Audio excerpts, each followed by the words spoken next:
마가복음 2장 1절부터 12절까지 제가 읽어드리겠습니다.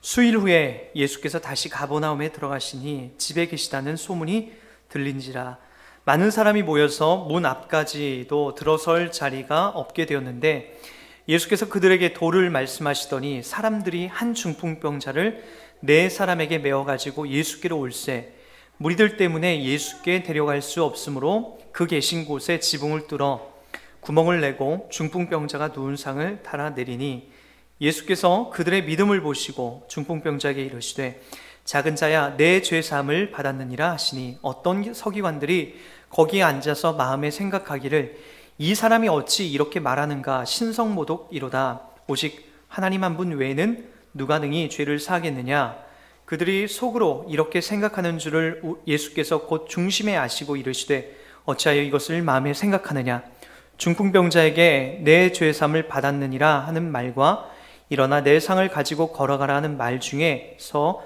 어느 것이 쉽겠느냐 그러나 인자가 땅에서 죄를 사하는 권세가 있는 줄을 너희로 알게 하려 하노라 하시고 중풍병자에게 말씀하시되 내가 내게 이르노니 일어나 내 상을 가지고 집으로 가라 하시니 그가 일어나 곧 상을 가지고 모든 사람 앞에서 나가거늘 그들이 다 놀라 하나님께 영광을 돌리며 이르되 우리가 이런 일을 도무지 보지 못하였다 하더라. 아멘.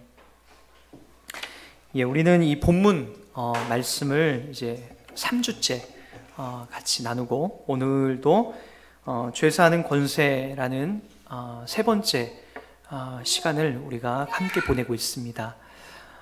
지금 2주 동안 이 같은 본문을 보면서 여러분들이 이제 놓치지 말아야 될 것은 이제 두 가지 큰 걸 놓치지 말아야 돼요. 그러니까 성경을 여러분 볼 때 자꾸만 사람에게 초점을 맞추면 안 돼요. 성경은 그 구약도 마찬가지지만 뭐 신약은 더더욱 분명하고요. 어느 한 사람들의 이야기가 아니라 오직 하나님에 대한 이야기입니다. 하나님에 대한 이야기. 그리고 좀 더 이걸 구체적으로 적용해 보면 예수 그리스도에 대한 그 이야기가 창세기부터 요한계시록까지 이제 한 줄기로 계속해서 흘러나가고 있는 것을 우리가 볼 수가 있죠. 그럼 이제 오늘 본문도 여러분들 제가 이제 계속해서 강조하지만 사람에게 일단 초점을 맞춰주면 안 돼요. 그래서 중풍병자의 믿음 또는 중풍병자를 메고 온 친구들이나 그 네 사람에 대한 그 믿음 뭐 그런 것들이 성경에서 부각되어지면 안 됩니다. 성경이 말하려고 하는 그 의도는 아까도 얘기했지만 첫 번째로 이 사람들에게 집중하면 안 된다는 걸 여러분 기억하시고 두 번째는 여러분들이 뭘 확인하셔야 되냐면은 그럼 이제 누구에게 이제 초점이 맞춰져야 되는가?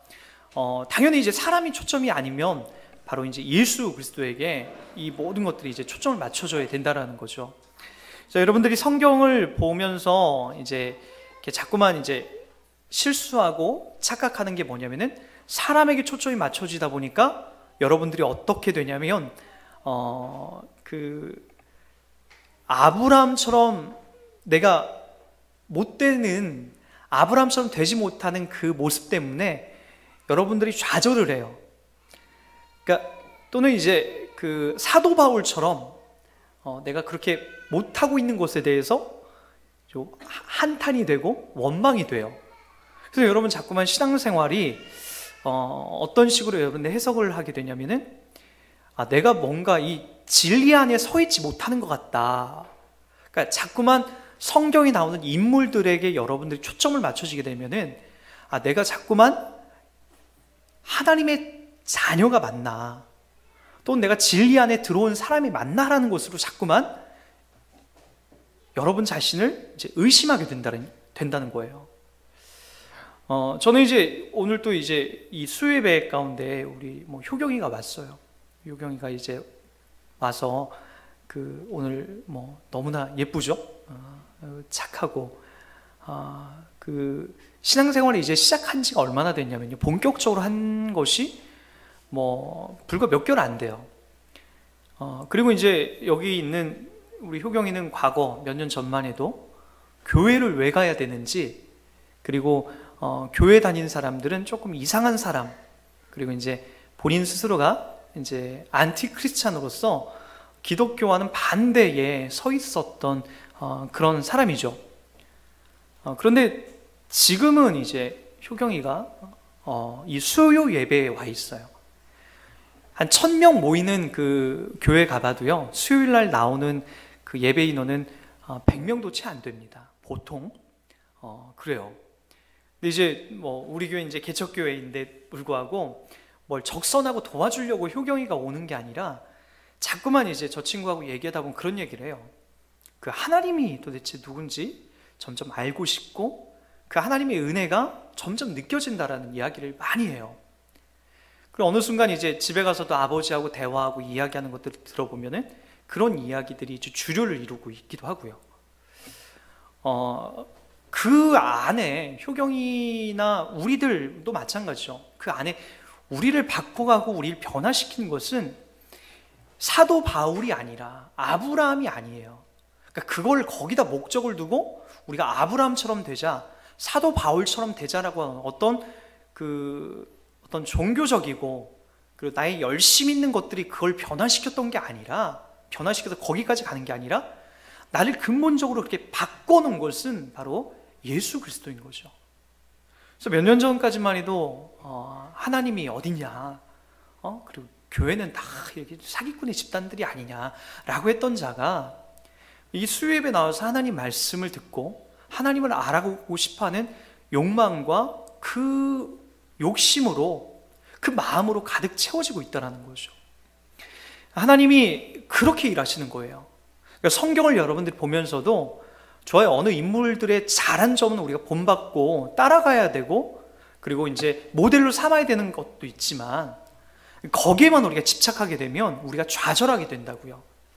성경은 우리들 보고 좌절하라고 하지 않고 소망을 가지라고 얘기해요. 계속해서 소망을 가져라. 심지어는 사도 바울 뿐만 아니라 감옥 속에 있으면서도 베드로와 그 많은 사람들이 때때로 감옥에 붙잡혀 가기도 하고, 그리고 바울과 실라가 감옥에 붙잡혀 있을 때도 감옥 속에서 그들이 했던 게 뭐죠? 찬양이에요. 찬송. 찬양과 찬송은 어떤 자들이 할 수 있냐면 감사와 기쁨과 영광이 있는 사람들에게만 흘러나오는 거예요. 감옥에 있으면서 착고가 채워져 있고 움직이지 못하고 있는 사람이 거기서 무슨 찬송이 나올 수 있죠? 그러나 이제 신자들은 그렇다는 거예요. 신자들은 그 안에 예수가 찾아옴으로써 환경과 여건이 극복이 되고 그것들이 비록 나를 착고가 채워져 있고 내가 움직이지 못하는 그런 상황이 있다 할지라도, 감옥 속에 있다 할지라도 소망을 노래하고 찬송하게 되는 거죠. 그래서 여러분, 근본적으로 우리를 바꿔놓는 것은 예수 그리스도라는 거죠. 그분이 우리를 바꿔놓고, 그래서 우리 외부적인 어떤 환경이 우리를 누르고 압박을 간다 할지라도 좌절하는 게 아니라, 굴복하는 게 아니라 우린 여전히 변치 않은 소망 속에서 하나님을 찬송하는 거죠. 그래서 여러분, 그렇게 흘러나가는 거예요. 그래서 여러분, 제가 이 오늘 본문 말씀을 3주째 이 본문을 가지고 계속해서 얘기하는 것은, 여러분, 우리의 초점이 자꾸만 사람이 아니라 하나님 앞에 그 목적과 의미를 두려고 하기 때문에 그래요. 많은 분들이 이 본문을 이제 내 친구에게, 그리고 이 중풍병자에게 그 의미와 목적을 자꾸만 두고 있는데, 그게 아니라 주님께서 이 목적으로 의도적으로 끌고 가는 것은 바로 예수님이 어떤 분이냐, 이 땅에 그분이 왜 오셨는가, 어떤 역할로 오셨는가, 그리고 이분은 누구신가. 여기 바리새인과 서기관들이 얘기했듯이 하나님 외에 죄를 사해 줄 수 있는 사람이 누가 있느냐. 그런데 이제 예수님이 그 죄를 사고 있거든요. 그럼 더더욱 이제 확증이 되는 거예요. 이 예수님은 뭐예요? 하나님이신 거예요. 하나님. 성자 하나님이신 거죠. 삼위일체라는 그 형성도 정확하게 이제 맞아 들어가는 거죠. 하나님이기 때문에 죄를 사해 주시는 거예요. 좀 더 구체적으로 가면은 그분이 십자가에 못 박히셔서 하나님과 우리 사이를 연결해 놓은 그 가교와 그 다리 역할들로 하나님 앞에 나갈 수 있는 그 길을 열어주신 거죠. 그래서 우리의 죄를 근본적으로 예수께서 대속해 주시고 씻어 주신 거예요. 그래서 우린 넘어간 거죠. 그 은총과 그 은혜를 받은 그 이야기가 바로, 그 시작이 바로 이 이야기로 흘러가고 있다는 거예요. 그래서 여러분들이 이 본문 말씀을 이제 제껴두고 여기서 환자가 고쳐졌다라는 것에 온통 초점을 맞추고 또는 4명의 그 친구들에게 초점을 맞춰지게 되면 여러분들이 자꾸만 성경을 이 이후부터 아니 성경 전체를 왜곡하고 틀어지게 되고 있다는 거죠. 그래서 오늘은 제가 이 본문을 중심으로 과연 창세기 속에서도 이와 같은 이야기들이 분명히 있는 건가, 그 이야기를 조금 이제 다루고 오늘 말씀을 다시 한번 돌아와서 이제 최종 이제 마무리를 하려고 합니다. 여러분 그 오늘 말씀을 보기 전에 여러분들이 그 창세기에 이제 구체적으로 보기 전에 오늘 이제 있는 이 본문들은 우리 2주를 통해서 이제 여러분 대충 어떤 흐름인지는 제가 설명을 해드렸어요. 그리고 이제 오늘 이 본문을 통해서 여러분들이 제가 창세기 있는 부분을 가서 거기서도 누구를 발견하자고요? 예수를 발견하자고요. 그 예수의 이야기가 어떤 것인지 우리 한번 창세기 4장을 한번 일단 가보도록 할게요. 여기서도 진짜 죄사하는 권세가 어떻게 흘러나는지 한번 보도록 하겠습니다. 창세기 4장입니다. 창세기 4장 우리 한번 보도록 할게요. 창세기는 맨 처음에 있죠. 창세기 4장 우리 한번 보시기 바랍니다. 창세기 4장은 가인과 아벨의 이야기가 나오죠. 여기서도 여러분들이 어떻게 예수가 이제 보이게 되는지를 한번 쭉 한번 봤으면 좋겠어요. 뭐 시간상 다는 이제 읽지 않을게요. 그러나 우리 한번 이 부분부터 한번 보도록 할게요. 4장 우리 9절부터 제가 한번 읽어드리겠습니다. 여호와께서 가인에게 이르시되 내 아우 아벨이 어디 있느냐? 그가 이르되 내가 알지 못하나이다. 내가 아우를 지키는 자이니까. 이르시되 내가 무엇을 하였느냐? 내 아우의 핏소리가 땅에서부터 내게 호소하였느니라. 땅이 그 입을 벌려 내 손에서부터 내 아우의 피를 받았은즉 내가 땅에서 저주를 받으리니 내가 밭을 갈아도 땅이 다시는 그 효력을 내게 주지 아니할 것이라. 너는 땅에서 피하며 유리하는 자가 되리라. 가인이 여호와께 아뢰되 내 죄벌이 지기가 너무 무거우니이다. 주께서 오늘 이 지면에서 나를 쫓아내시온즉 내가 주의 낯을 배웁지 못하리니 내가 땅에서 피하여 유리하는 자가 될지라. 무릇 나를 만나는 자마다 나를 죽이겠나이다. 여호와께서 그에게 이르시되 그렇지 아니하다. 가인을 죽이는 자는 벌을 7배나 받으리라 하시고 가인에게 표를 주사 그를 만나는 모든 사람에게서 죽임을 면하게 하시니라. 그리고 나서 16절입니다. 가인이 여호와 앞을 떠나서 에덴 동쪽 놋 땅에 거주하더니. 그리고 나서 25절도 한번 보도록 할게요. 아담이 다시 자기 아내와 동침하매 그가 아들을 낳아 그의 이름을 셋이라 하였으니 이는 하나님이 내게 가인이 죽인 아벨 대신에 다른 씨를 주셨다 함이며 라고 이렇게 이제 진행이 됩니다. 이 창세기 4장에 있는 이야기는 여러분 그 아담과 하와가 범죄한 이후에 등장하는 이제 첫 번째 사건이에요. 아담과 하와가 이제 범죄해서 선악을 알게 하는 그 나무를 따먹었죠. 그리고 나서 하나님과 분리되고 나서 이제 태어난 자식이 이 가인이에요. 첫 번째 아들이 장남 가인이고요. 두 번째가 아벨이었어요. 이들이 이제 장성을 했어요. 다 커가지고 하나님 앞에 어떤 신에게 이제 제사를 드리기 시작했죠. 여러분 가인의 이름이 뜻이 뭔지 아세요? 구체적으로 뭐 히브리어까지 뭐 이렇게 발음을 안 하더라도 여러분 이런 정도 상식은 여러분들이 좀 알고 있었으면 좋겠어요. 가인의 이름 뜻은 획득하다, 소유하다, 갖다, 풍성히 누리다, 뭐 그런 의미를 갖고 있어요. 획득하고 소유하다, 가인, 그런 마음들을 갖고 있고요. 그 다음에 여기 이제 두 번째 아들을 낳아요. 두 번째 아들이 아벨이에요. 아벨. 아벨의 이름은 여러분 어떤 뜻을 갖고 있냐면은 호흡, 공허, 이런 어떤 그런 것들을 의미해요. 호흡하고 공허하고 어떤 없다, 무하다, 그런 의미를 이제 갖게 되죠. 그래서 이제 가인과 아벨에 이렇게 이제 이름을 줘서 이제 이 땅을 살게 하죠. 가인이란 이름, 아벨이란 이름, 여러분 이 당시에 이제 구약에 등장한 사람들의 이름에는 그 당시 어떤 상황이나 현상을 나타내는데 이제 그 이름들이 많이 적용이 돼요. 더군다나 하나님께서 이 역사의 흐름 속에서 사람의 이름을 통해서 어떤 방향과 의미를 부여할 때가 되게 많아요. 아브라함도 원래 아브라함이 아니라 아브람이에요. 아브람. 근데 그의 이름이 나중에 그 열국의 아비라는 아브라함으로 바뀌지 않습니까? 그리고 나서 이제 진짜로 이삭을 낳고 나중에 열국의 아비라는 야곱의 그 이후에 그 12자손을 통해서 그 이름을 이제 진짜 아브라함이 그 이름대로 받게 돼요. 누리게 돼요. 그래서 하늘의 별과 같이 바다의 모래알과 같이 많은 12지파의 후손들이 등장하게 되는 거죠. 그 이름처럼 그렇게 되는 거예요.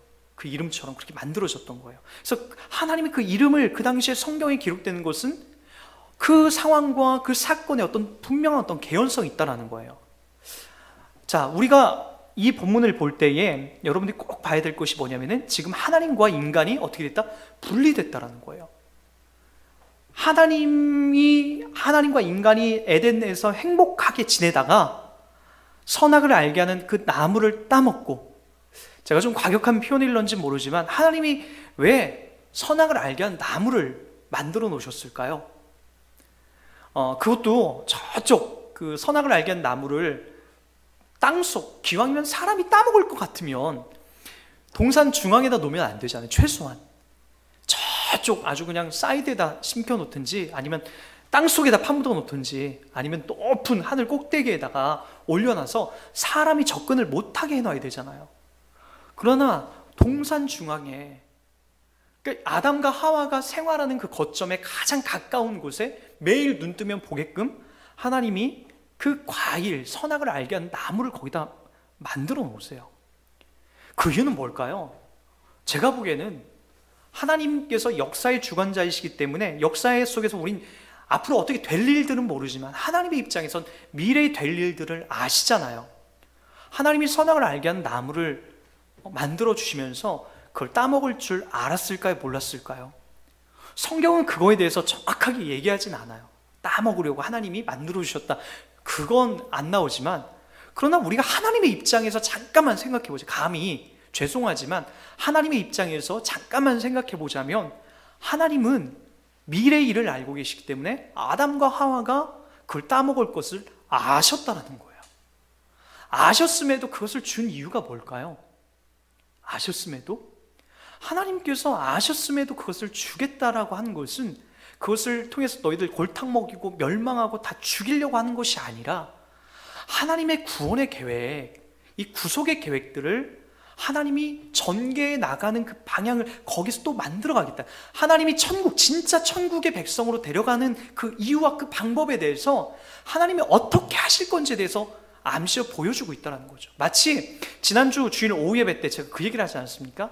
천지를 창조하면서 첫 번째, 두 번째, 세 번째 창조물이, 첫 번째, 두 번째, 세 번째 창조했던 첫째 날, 두 번째 날, 세 번째 날 창조했던 것이 첫째 날하고 네 번째 날하고 합쳐진다는 게 뭐냐면 첫째 날 만들어졌던 게 네 번째 날이 그 안에 흡수가 돼요. 들어오는 거예요. 두 번째 날 만들어졌던 것이 바로 다섯 번째 날 속으로 들어가는 거예요. 그리고 셋째 날 창조됐던 것이 여섯째 날 동물과 그리고 사람들이 그 안에 들어가서 포함이 되는 거예요. 그 안에 정확하게 매칭이 돼요. 그리고 인간은 더더욱 그 모든 것을 다스리고 생육하는 정복자로, 그 통치자로, 다스리는 자로 그 안에 이제 쓰게 되는 거죠.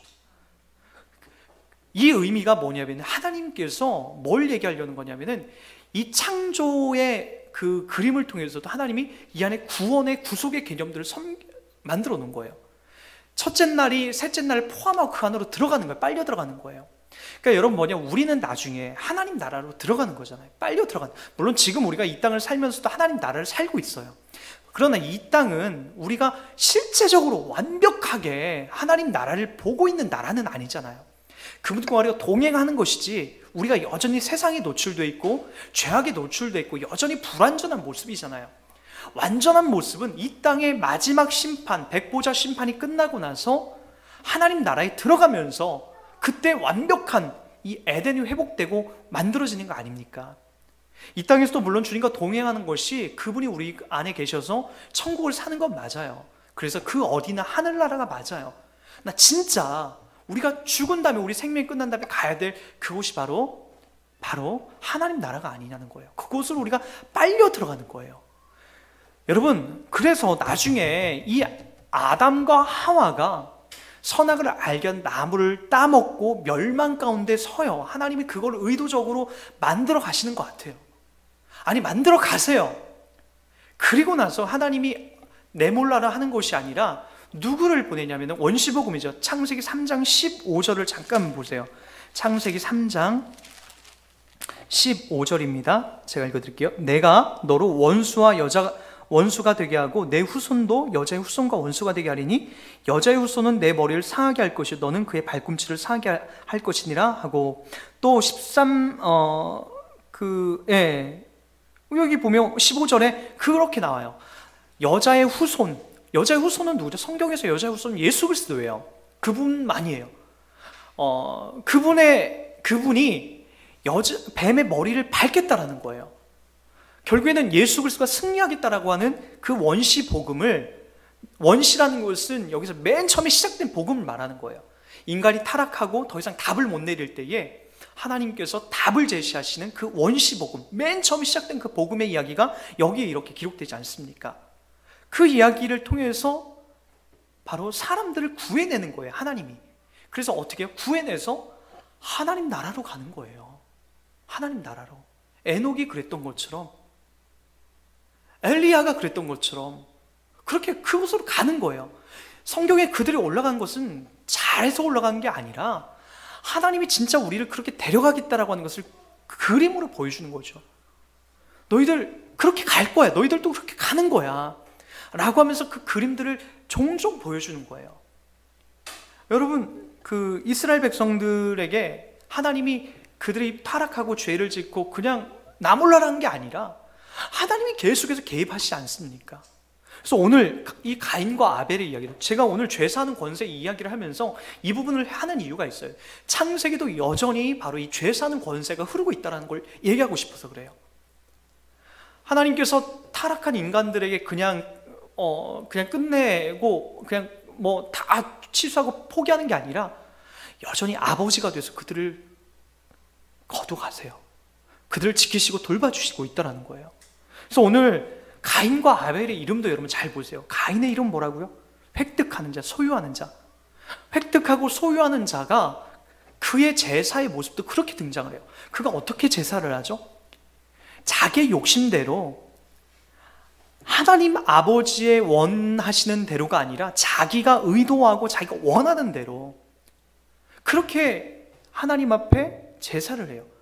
그래서 히브리서에 보면은 이 가인을 표현하여서 뭐라고 얘기냐면은 그의 악하고 그가 타락하고 그가 하나님 앞에 제사하는 그 마음에 정말 악함이 가득했다고 표현을 해요. 그런 마음으로 하나님 앞에 제사를 하죠. 반면에 아벨은 어떡하죠? 아벨은 양의 새끼를 가지고 하나님 앞에 예배를 합니다. 근데 여러분, 가인의 이름은 획득하는 자, 소유하는 자라는 의미를 갖고 있어요. 뭘 소유하려고 뭘 획득하는 거예요? 이 제사를 통해서, 이 예배를 통해서 하나님 앞에 뭘 또 받아내려고 하는 거예요? 풍요를 받아내려고 하는 거예요.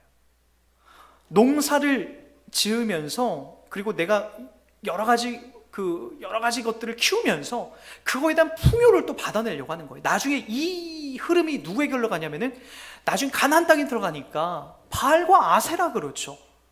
하나님을 믿는 사람들이 그것에 유혹이 되어 넘어가요. 바알과 아세라는 뭐죠? 풍요의 신이에요.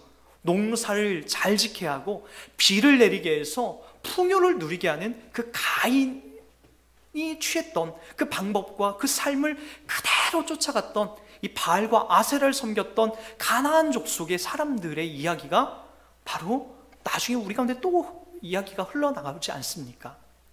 가인은 그런 것을 기대했던 거예요. 그래서 그의 이름이 뭐라고요? 획득하다, 소유하다. 많은 걸 획득하고 소유하는 것에 그의 모든 인생에 초점이 맞춰졌던 거예요. 반면에 아벨은 뭐예요? 아벨은 호흡하다, 공허하다. 뭐예요? 하나님 앞에 바른 예배 드렸어요. 양을 갖다 바치는, 하나님 앞에 그 어린 양의 대속에 그 희생의 제사를 드렸어요. 그런데 들에서 형이 불러내서, 야, 하나님이 네 제사 받았지? 열받아 죽겠네? 하면서 너 죽고 그 소유 내가 받을 거야 라고 하면서 동생을 거기서 쳐 죽인 거예요. 돌 갖다 쳐 죽인 거예요. 이게 지금 우리들의 인간들의 세계가 아닙니까? 우리가 살아가는 사람들의 이 세상이 다 그 얘기하고 있잖아요. 획득하고 소유하고 뺏어서 내 욕심 채우는 가인의 모습이 이 세상을 지향하고 있다는 거예요. 그리고 사람을 죽여놓고도 뻔뻔하죠. 사람을 칼로 찔러놓고도, 사람을 주먹으로 구타하고도 뻔뻔해요. 마치 최근에 안산에서 있었던 그 인질 살인 사건을 통해서 뭐죠? 나는 잘못이 없다. 네 엄마 때문에 지금 이런 너의 아버지를 죽이고 어떤 옛날 먼저 있었던 첫 번째 남편을 죽이고 그리고 둘째 딸을 성폭행하려다가 과거에도 또 성폭행을 했더라고요. 또 이번에 성폭행하려다가 그냥 칼 갖다 죽이는, 그러면서 왜 죽였냐 하니까 경찰과 그리고 지금 이혼했으니까 이혼해서 자기하고 지금 실제 혼인관계인데 부인이 자기를 열받게 하기 때문에 자기 지금 현재 부인의 그 딸을 죽였다라는 거예요. 이게 인간들의 세계예요. 그리고 나서 내가 잘못한 거 없다라는 거예요. 누구랑 똑같죠? 가인의 모습과 똑같죠. 그들은 획득하고 그리고 소유하려고 하는 그 욕망으로 가득 차 있는 이 세상을 이야기하고 있는 거예요. 반면에 아벨은 누구예요? 공허하고 호흡하고 마치 아무런 힘을 못 쓰듯이 거기서 대항도 못하고 돌 맞아서 그냥 죽는 거예요. 마치 우리가 살아가고 있는 우리 그리스도인들이 그런 삶 같지 않아요? 세상에다 대항도 못하고 저항도 못하고, 아니 그렇게 성경은 하지도 말라고 하죠. 아무런 힘도 못 쓰다가 그렇게 그냥 죽어가는 것 같아요. 마치 누구처럼 예수님도 이 땅에 오셔서 순한 어린 양처럼 저항 한번 하지 않으시고 순한 어린 양이 죽어가듯이 그렇게 예수님께서 십자가에서 아무런 힘도 저항도 못 해보고 죽어가듯이 그게 이 땅에 살아가는 신자의 삶이라는 거죠. 우리의 모습이 그래요. 우리의 모습이. 그래서 여러분, 신자는 이 땅에서 막 획득하고 소유하는 것에 혈안이 되어 있는 것이 아니라 어떻게 보면 이 땅을 살아가면서 우리가 호흡하듯 그리고 공허하듯 허무하듯 이 땅에 마치 일장춘몽처럼 손에 잡아보려고 했지만 이 세상에 있는 걸 잡아보려고 했지만 나중에 손에 있는 걸 다 놓치듯이 그렇게 살아가는 것이 이 세상이라는 거죠. 진짜가 있기 때문에 그런 거예요. 진짜가 있기 때문에. 여러분, 이 이야기 속에서 여러분 발견해야 될 게 뭐예요? 그 어린 양을 죽여놓고 그 아벨이 어린 양의 희생을 해놓고 바로 희생한 그 그림들이 예수 모습이 그래 막 보이지 않습니까?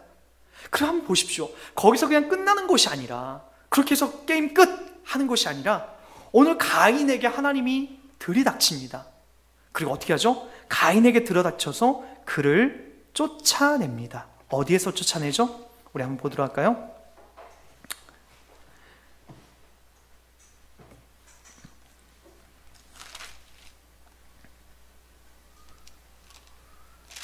우리 14절 한번 보도록 할게요. 4장 14절입니다. 주께서 오늘 이 지면에서 나를 쫓아내시온 즉 내가 주의 낯을 배웁지 못하리니 내가 땅에서 피하여 유리하는 자가 될지라 무릇 나를 만나는 자마다 나를 죽이겠나이다. 다윗의 그 가인의 한탄이죠.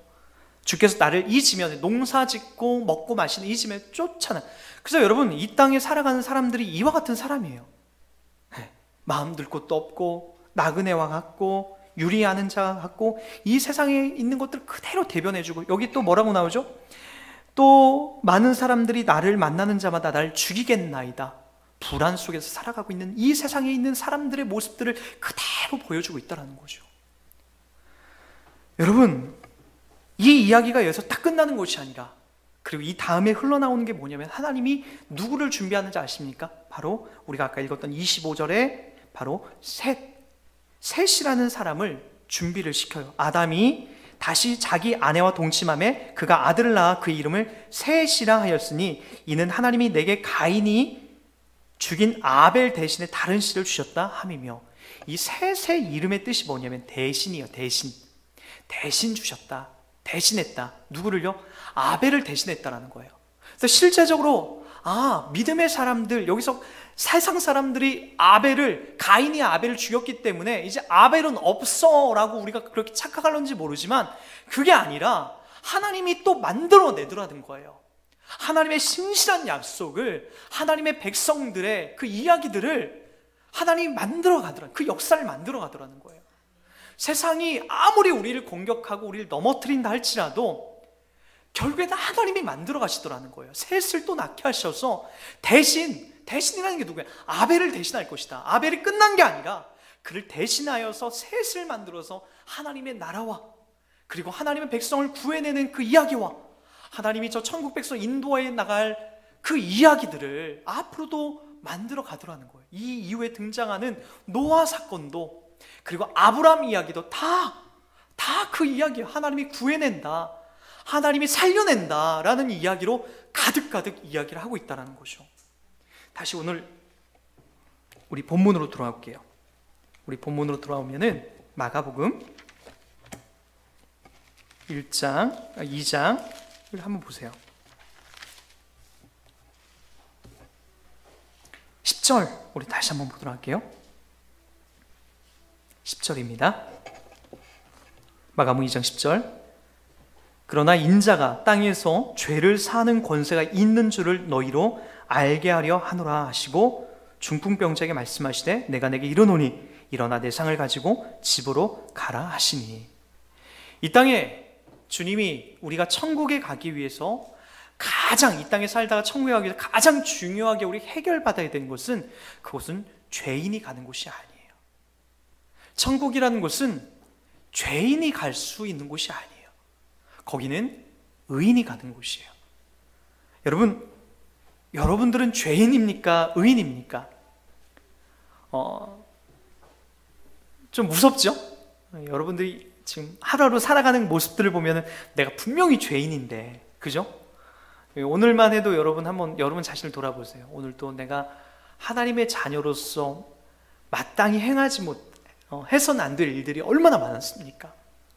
그죠? 특별히 혹시라도 여러분 미워한 일이 있다면, 성경은 예수님 미워하는 자마다 이미 살인했다라고 얘기를 해요. 그러니까 인질로 잡고 사람을 찔러 죽인 것만 살인이 아니라 사람을 미워하는 것도 예수님께서 살인이라고 그렇게 얘기를 해요. 여러분, 우리는 이 땅을 살면서 아무리 돌을 닦고 날고 긴다 할지라도, 참선을 수백 번 수천 번을 하고 3,000번을 절하고 우리가 산속에 들어가 산다 할지라도 우리는 늘 분노합니다. 뭘 분노하죠? 내 인생 이게 뭔가, 그리고 나의 삶은 도대체 어디서 왔는가, 하늘을 향하여 삿대질하고 나를 낳아준 부모에 대해서 감사하기보다는 왜 이 괴로운 세상에 나를 낳게 했느냐라고 우리는 이 땅을 살면서 불행한 인생을 계속해서 반복하다 보면은 우리는 이 땅을 향해서 우리가 손가락질하고 욕합니다. 더군다나 그게 내 배우자일 수도 있고 내 형제와 내 부모와 내 자식들에게도 미움의 이 살인죄를 그들에게 적용을 하죠. 우리가 그렇게 하죠. 여러분, 우리는 그런 존재예요. 이 땅을 살면서 우리는 우리의 죄를 아무리 씻어내고 아무리 숲속으로 들어가고 참선을 해도 씻어낼 수가 없습니다. 그래서 이제 누가 오신 거냐면은 우리의 힘으로 안 되기 때문에, 우리가 아무리 해도 안 되기 때문에 주님이 이 땅에 성육신하셔서 찾아오신 거예요. 그래서 그분이 적극적으로 개입을 하죠. 구약에도 그분이 개입하셔서 계속해서 하나님의 역사를 만들어 가듯이 그 개입의 최고의 정점이 누구냐면 예수 그리스도신 거예요. 성육신하셔서 이 땅에 오신 그 예수가 이 땅에 오셔서 우리의 죄를 담당하시고 우리의 죄를 씻어주시는 거예요. 그래서 오늘 말씀에도 그러나 인자가 땅에서 죄를 사는 권세가 있는 줄을 너희로 알게 하려 하노라 라고 얘기하면서 이 중풍병자를 치료해 주는 거죠. 그래서 뭘 하는 거예요? 치료하면서 봐라, 한 번도 구약 성경 속에 중풍병자가 일어났다는 소리 들어보지 못했지 않느냐. 근데 나는 일으킨다. 내 말을 믿어라. 나는 죄를 사는 권세도 있다. 내가 너희의 죄를 사러 왔다 라고 얘기를 하는 거예요. 그리고 나서 이제 13절에 보면은 이제 한 이야기가 또 흘러나와요. 우리 13절 다른 건 다 이제 이렇게 읽지 말고요. 17절부터 우리 한번 읽어보도록 할게요. 17절 제가 한번 읽어드리겠습니다. 예수께서 들으시고 그들에게 이르시되 건강한 자에게는 의사가 쓸데없고 병든 자에게야 쓸데있느니라. 나는 의인을 부르러 온 것이 아니요 뭐하러 왔다? 죄인을 부르러 뭐하러 왔다? 왔노라. 죄인을 부르러 왔노라라고 얘기를 하고 있어요. 여러분, 아까 제가 여러분이 그런 얘기를 했죠. 여러분 죄인입니까? 라고 여러분에게 얘기했을 때 여러분 마음속에 그렇구나, 내가 죄인이구나, 이걸 맨 처음에 신자는 확인하는 게 제일 중요합니다. 내가 죄인이구나. 그래서 우리가 누구를 등에 업고 나가는 거냐면 예수 그리스도를 등에 업고 나가는 거예요. 여러분, 이 땅에 예수님이 등장 맨 처음에 오셨을 때 베드로를 불러줄 때도 그랬죠. 베드로를 만나면서 그 베드로에게 이런 얘기를 해요. 야, 베드로가 밤새도록 고기를 잡았는데 한 마리도 못 잡았을 때에 예수님이 배 오른편에 한번 그물을 한번 내려봐라, 그렇게 물어봐요. 그때 베드로가 그물을 씻다 말고 다시 한번 그 말에, 그 어미에 굴복을 하고 배 오른편에 그물을 한번 내려요. 밤새도록 그날따라 고기 한 마리를 못 잡았는데 그물을 내리자 고기가 가득 차죠. 그때 베드로가 고백한 말이 있어요. 뭐라고 하죠? 주여, 저를 떠나십시오. 그러고 나서 했던 이야기가 뭐예요? 저는 죄인입니다. 여러분, 예수님을 맨 처음에 만나는 사람들의 그 특징적인 모습이 뭐냐면은, 과거에는 제가 잘났거든요. 예수를 만나기 전에, 인격적으로 만나기 전에는 과거에 내가 죄인이라는 생각을 안 해요. 기부도 했고, 그리고 남도 도와줬고, 그리고 남들처럼 그렇게 악하지도 않고 양심적으로 살았어요. 그렇게 살다가 어느 날 갑자기 예수가 내 안에 딱 찾아오고 나니까 내가 괜찮은 사람인 줄 알았는데 얼마나 악한 존재인지 보이기 시작하는 거예요. 그게 뭐냐면은 주님이 찾아오심으로써 누구에게나 그런 모습들로 그분이 우리 가운데 등장을 하세요. 그래서 우리를 죄인으로 확인을 시켜주세요. 맨 처음에는요. 그래서 여기 뭐라고 얘기하신 거죠? 건강한 자에게는 의사가 쓸데가 없는 거예요. 그렇죠. 건강한데 무슨 의사가 필요하겠습니까? 그런데 질병이 걸리면 우린 무조건 의사에게 가서 진단을 받아야 되는 거죠. 그리고 처방을 받고 치료를 받아야 되는 거죠. 마찬가지예요. 우리의 영혼이 우리의 전인격이 병들어서 죄인으로 가득 차 있는데 우리가 우리 스스로를 못 고친다니까요. 누가? 의사가 와야 돼요. 그 의사 역할을 누가 하셨냐면은 예수 그리스도께서 하셨다는 거죠. 그분이 오셔서 여러분들을 만지고 있다는 거예요. 만지다 보면은 여러분들에게 드는 생각이 있어요. 그 생각이 뭐냐면 나 잘났다라는 그런 마음은 안 들어요. 뭐냐면 내가 죄인이구나, 내가 진짜 악한 존재구나, 내가 더러운 존재구나, 이게 확인이 되는 거예요. 내가 정말로 한계가 있는 존재구나, 내가 연약한 존재이구나, 이게 확인이 되는 순간이죠. 그게 바로 주님이 내게 찾아왔다는 가장 큰 증거이고 은혜인 거죠. 그래서 우리는 이 은혜 때문에, 내게 찾아오시는 은총 때문에 바로 하나님 나라에 가는 그 기쁨과 그 영광을 누릴 수 있게 되는 거예요. 사랑하는 여러분, 오늘 말씀을 정리하도록 할게요. 구약에서부터 일관되게 성경은 이야기하는 게 있어요. 그게 뭐냐면 우리의 죄의 문제에, 우리 인간의 죄의 문제에 그분이 개입하신다는 거예요. 아담과 하와가 타락을 하고 나서 하나님이 나 몰라라, 야 니네 이제 더 이상 안 되겠다, 답이 없다 라고 하면서 그들을 등졌던 게 아니라 찾아오셨어요. 찾아오세요. 개입을 하세요. 적극적으로.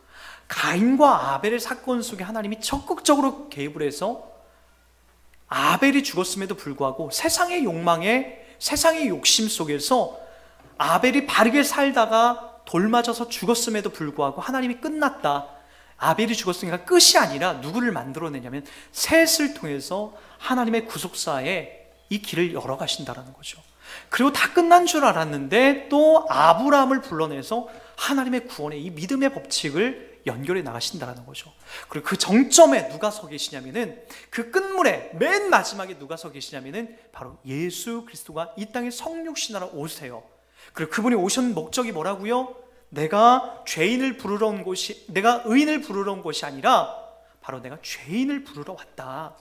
우리 같은 죄인을 부르러 왔다라는 거예요. 우리를 부르러 왔다. 우리가 그 안에 포함이 되고 해결되고 그분에게 나가서 우리 모든 문제가 해결이 되고 그분의 참된 안위에 우리가 포함이 되는 거죠. 여러분, 이 은혜를 누리고 있는 사람들의 삶은 여러분 이 세상에서 가장 큰 복을 누리고 있는 자예요. 내가 이 땅에서 누리는 그 복이라는 그 기쁨은 늘 한계가 있어요. 이 세상에서 말하는 복은요, 다시 한번 강조하지만 이 세상에서 누리는 복은 우리가 80살, 90살이 끝나면 더 이상은 손에 쥐고 있는 게 아니에요. 다 놓잖아요. 그러나 주님이 우리 가운데 찾아오셔서 주신 이 본질적인 복은 죽음을 열고 뚫고 나가는 거예요. 더 큰 세계로. 여러분, 많은 사람들이 이 이야기를 하잖아요. 성경에서도 이야기를 하고, 또 최근에 간헐적으로 죽음을 경험했던 많은 사람들의 이야기가 바로 하나님의 그 임재 속에서 그 길을 갔다 온 사람들의 이야기가 그런 이야기들을 해오잖아요. 여러분, 제가 알고 있는 한 유명한 작가 중에 그런 작가가 있어요. 하버드 대학교도 나오고, 그리고 상당한 믿음의 그 깊은 그 책들을 서술해 나가는 사람들이죠. 대표적인 책으로 이제 제자도라는 그런 책도 또는 상처 입은 치유자, 그런 책들을 참 많이 남겼던 분이죠. 이분이 결혼을 안 하고 중국의 그 어린 아이를 한 명을 입양을 합니다. 이분은 미국에서 쭉 계속해서 살아오셨는데, 그 이후에 그러면서 그때 이 조그만 중국 아이를 아침에 눈 오는 날 등원을 해주러 가요. 가다가 그냥 그날 눈이 많이 왔기 때문에 차가 한 대가 미끄러져서 오는데 그만 자기를 꽝 하고 쳐요. 그리고 차에 부딪혀서 거기에 바로 납작 엎드리게 되죠. 그래서 더 이상 아무런 생각이 나지가 않아요. 그리고 급하게 주변 사람들의 도움으로 병원에 실려갔죠. 병원에서 실려가서 그때 이분이 느꼈던 그 감정에 대해서, 그때 죽었던 임사 체험에 대해서 책을 써놓은 게 하나 있어요. 거울 너머의 세계라고. 거울을 넘어 있는, 우리가 보여지는 거울이 끝이 아니라 그 너머에 있는 세계, 그 세계의 이야기를 이분이 기록하면서 이런 얘기를 했다라고 해요. 그 소리가 그 음성이 들려오는데, 야 아무개야, 너 이 땅에서 정말 고생했다. 야 헨리야, 너 이 땅에서 정말 너무나 고생했다. 이제 두려워하지 마. 그리고 이제는 정말로 너에게 참된 평화가 너에게 주어질 거야.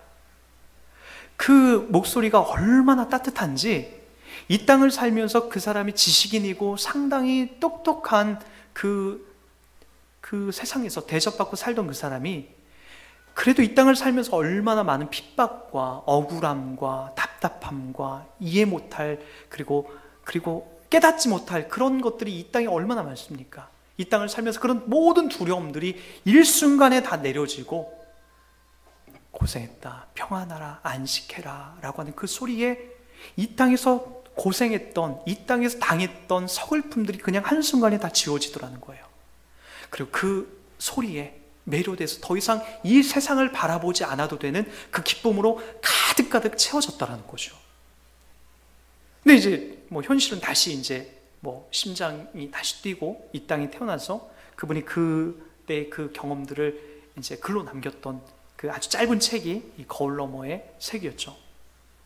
헨리 나우엔의 그 책을 통해서 우리는 볼 수 있는 거예요. 우리도 거울 너머의 세계로 가는 거예요. 거울이 끝이 아니라, 보여지는 것이 다가 아니라 그 너머의 세계로 우리가 가서 영원한 하나님의 그 안식과 안위를 우리가 누리게 되는 거죠. 그렇다 보면 이 땅에서 우리가 당했던 좀 억울한 일들이 있죠. 이 땅에서 지내면서 우리가 속상한 일들이 있죠. 이 땅에서 당하면서 우리가 괴로웠던 일들이 있죠. 여러분 남편으로 인해서 받았던 아픔과 상처, 그리고 여러분 부모님들한테 받았던 아픔과 상처, 그리고 인간관계를 통해서 여러분들이 당했던 괴로움과 아픔들이 일순간에 지워지고 영원한 하나님의 위로와 안식을 우리가 받으면서 그 안으로 가는 거예요. 죄사함을 받는 사람은 하나님께서 이 땅에 죄사해서 데려가는 사람들은 그 영광과 그 기쁨을 누리는 거예요. 그러기에 여러분, 이 땅에서 조금 못생겼기 때문에, 조금 억울하기 때문에, 가난하기 때문에, 조금 성격이 모난 것 때문에, 내부 신체적으로 어딘가가 불편한 것 때문에, 그것 때문에 우리가 괴로워하거나 힘들어하지 마시고 영원한 안식으로 가는 그 은총과 은혜 때문에 우리가 기뻐하면서 이 땅을 우리가 인내하면서 살기 바랍니다. 우리에게도 분명히 그 소리가 들릴 겁니다. 어느 날, 어느 순간, 얘야 수고했다, 얘야 고생했다, 얘야 정말로 너가 잘 인내했구나, 잘 참았구나. 우리 주님의 그 따뜻한 그 소리에 여러분 흠뻑 취할 날들이 곧 금방 다가오게 될 것입니다. 자, 우리 함께 찬송 같이 하도록 하겠습니다.